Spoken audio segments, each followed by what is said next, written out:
السلام علیکم ورحمۃ اللہ وبرکاتہ۔ بسم اللہ الرحمن الرحیم۔ بادشاہ بننے کا نسخہ۔ ایک بھکاری نے ایک بزرگ کے سامنے دست سوال دراز کیا اور ساتھ ہی دعا دی، اللہ تعالیٰ تمہیں بادشاہ بنائے۔ بزرگ نے اس سے پوچھا، کیا تم بادشاہ بننا چاہتے ہو؟ بھکاری نے حیران ہو کر جواب دیا، جناب میں نسلوں کا بھکاری ہوں، میں کیسے بادشاہ بن سکتا ہوں؟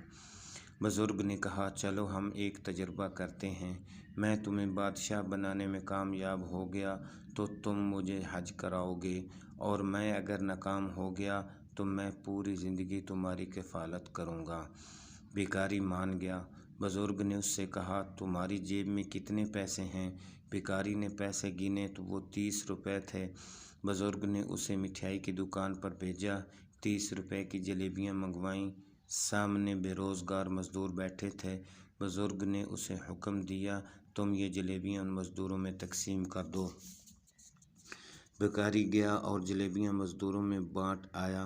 بزرگ نے اسے ساتھ بٹھا کر کھانا کھلایا اور حکم دیا، تم گھر چلے جاؤ، 30 دن انتظار کرو اور دیکھو اللہ تعالیٰ کی طرف سے کیا پیغام آتا ہے۔ بھکاری چلا گیا۔ وہ تیسرے دن دوڑتا ہوا بزرگ کے پاس آیا، وہ خوشی سے چھلانگیں لگا رہا تھا۔ بزرگ نے وجہ پوچھی۔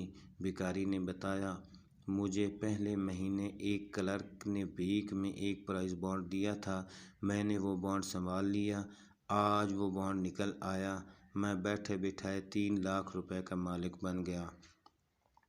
بزرگ مسکرائے اور اس سے کہا، یہ بانڈ تمہارا نہیں، اس کا مالک وہ ہے جس نے تمہیں یہ بانڈ دیا تھا، تم بانڈ کے مالک کو تلاش کرو، یہ رقم اسے واپس کر دو اور انتظار کرو اللہ تعالیٰ کی طرف سے کیا پیغام آتا ہے۔ بھکاری کو یہ آئیڈیا بہت برا لگا، لیکن اس کے باوجود اس نے کلرک کو تلاش کیا اور بانڈ لے کر اس کے پاس پہنچ گیا۔ کلرک بھکاری کی ایمانداری پر حیران رہ گیا۔ وہ بھکاری کے ساتھ دفتر سے نکلا، ڈی سی آفس گیا، وہاں کنسٹرکشن کمپنی رجسٹر کروائی، بھکاری کو 50% کا حصہ دار بنایا اور سرکاری ٹھیکہ لینا شروع کر دیے۔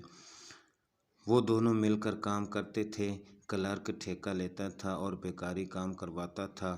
یہ کمپنی مزدوروں کو 3 وقت کا کھانا دیتی تھی۔ کمپنی چل پڑی، کلرک اور بھکاری دونوں امیر ہو گئے۔ یہ دونوں بزرگ کو ہر سال حج پر بھجواتے تھے اور شام کے وقت بھکاریوں کو روک کر انہیں بادشاہ بننے کا نسخہ بتاتے تھے۔ یہ کمپنی آج بھی قائم ہے، اس میں اب کلرک اور بھکاری کے بچے کام کرتے ہیں۔ یہ کمپنی 30 روپے کے صدقے سے شروع ہوئی، یہ اب تک درجنوں لوگوں کو بادشاہوں جیسی زندگی دے چکی ہے۔ میں ذاتی طور پر ایسے بیسیوں لوگوں سے واقف ہوں جو جاہل بھی ہیں، نالائق بھی اور غیر محتاط بھی، لیکن ان پر اللہ تعالیٰ کا کرم برستا رہتا ہے۔ میں نے جب بھی تحقیق کی، مجھے اس کرم کے پیچھے ہمیشہ صدقہ اور خیرات ملی۔ یہ دل کے سخی اور ہاتھ کے کھلے ہیں۔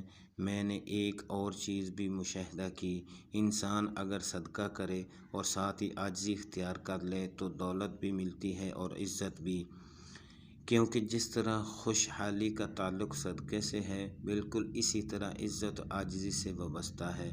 آپ جتنا جھکتے جاتے ہیں، آپ کی عزت میں اتنا ہی اضافہ ہوتا جاتا ہے۔